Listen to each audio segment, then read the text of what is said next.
In January of this year, the UN assessment of humanitarian needs in Gaza stated that 1.3 million people required aid for their basic survival. Half of those were children. Almost 60% of the need ranged between severe and catastrophic. In the past decade alone, Gazans have lived through 3 rounds of major conflict. The children of Gaza have lost hope. That nightmare was Gaza's lot 10 months before this outbreak.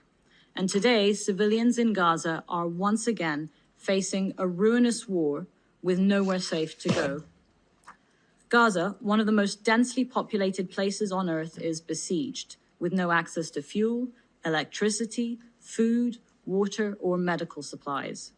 2 million people are now relying on a solitary pipeline for water, as none of the 3 desalination plants can operate without power.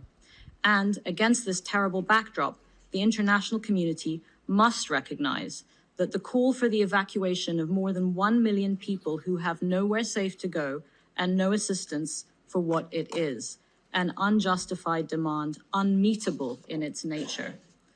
Therefore, there is work for this Council to do beyond making statements. At a minimum, this Council should be able to come together around the need to protect all civilians, the unconditional release of all hostages, and the safe provision of humanitarian assistance. Access to fuel, food, water, medical aid, and other basic necessities must be fully restored. We must create a framework for rapid, unimpeded, and safe humanitarian access for the brave workers who are risking their lives today on the ground.